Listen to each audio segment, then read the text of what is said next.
Is it Grandpa Max? Is it Frank? No, it's SCP-106. Have you ever seen someone look this bad for their age? I certainly have not. Don't let his appearance fool you though. He hides a dark truth behind those eyes. Before we get to that, let's find out who and what SCP-106 is. No physical interaction with SCP-106 is allowed at any time. All physical interaction must be approved by no less than a 2/3 vote from 05 Command and may only extend to testing situations.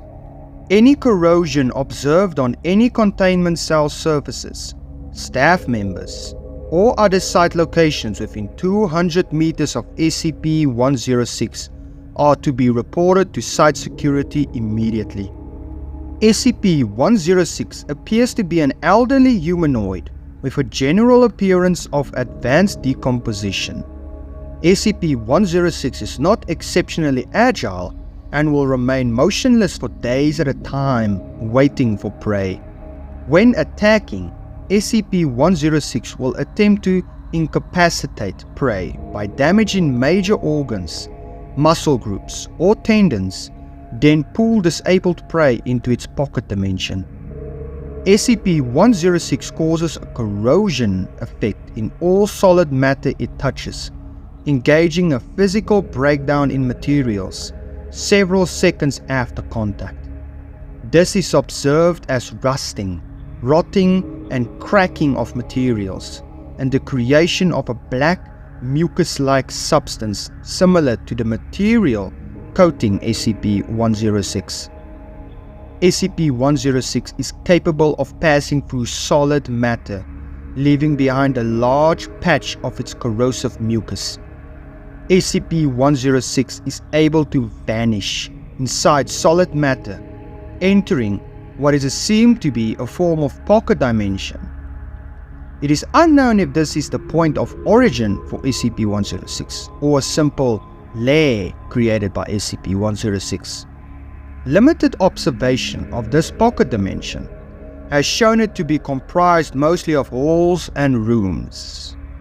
Oof. That sounds rough and painful if I'm being completely honest with you. As soon as it touches you, you start to decay and rot. It can even pull you into a whole nother dimension where you are completely vulnerable. Pro tip people, do not touch him or let him catch you.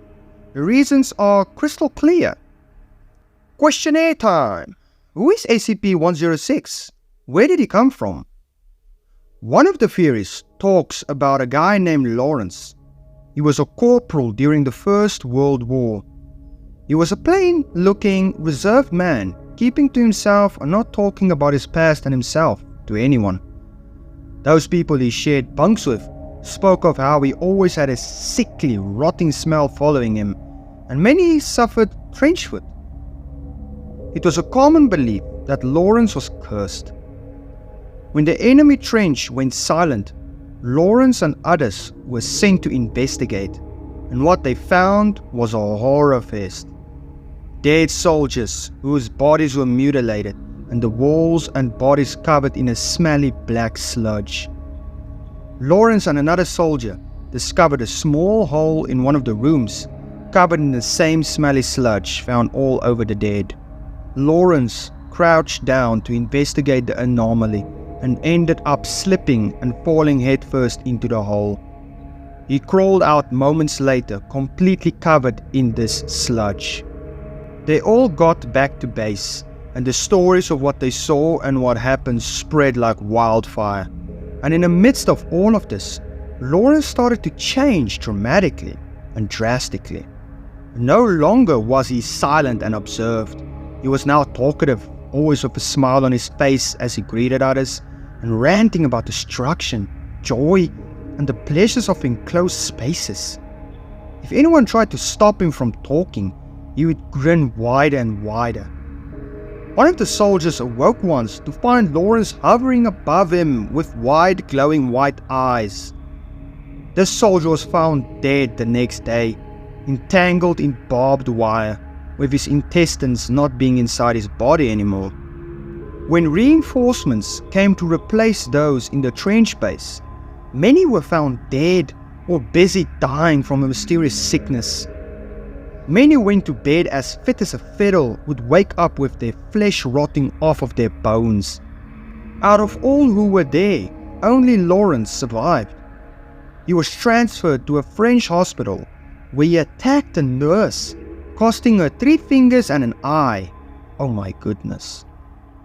From here, he would rant to other patients about how he chased people down dark hallways, him disappearing and then reappearing as if nothing happened. Whenever he was asked how he did this and where he went, he would respond by singing, "My Bonnie lies over the sea," or however else he sung it, I don't know. The ward soon started to fill with the stench of rot, with many patients dying just like those from the trenches. One day, Lawrence and 18 others disappeared, and they were never heard of or seen again. Rough, man. That was so unexpected.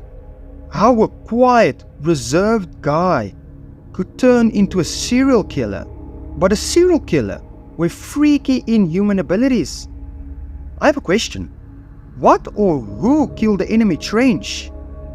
Cause Lawrence and others found a place like that. And it's here where Lawrence turned into SCP-106. After he fell into the hole. He turned into SCP-106 after they returned from the enemy base. And he always had a smelly odor to him. From the very beginning, it seems. So how did he survive touching the corrosive slime? I have so many questions and very few answers at this point. So I think that SCP-106 is not the first of its kind, but the second of its kind.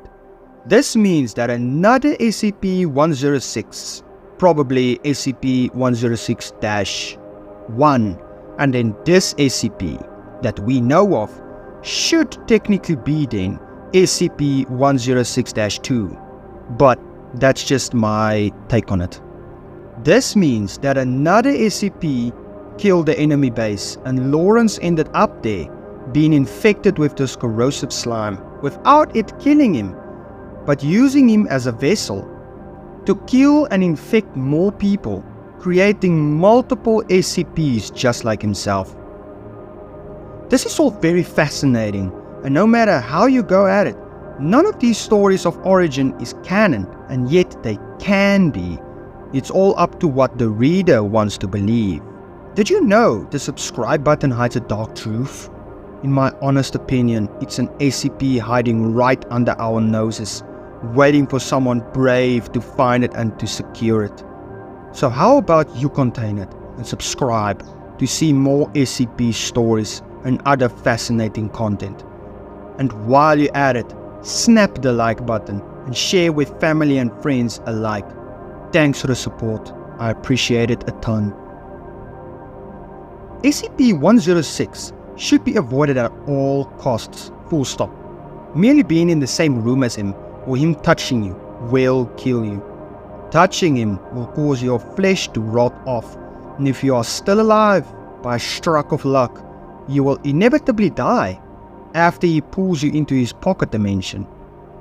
SCP-106 should be avoided like those stalkers and kidnappers you were told to watch out for when you were in primary school. By the sounds of it, you can't escape his pocket dimension, because before he takes you there, he may break bones, preventing you from escaping, even if there was a way out.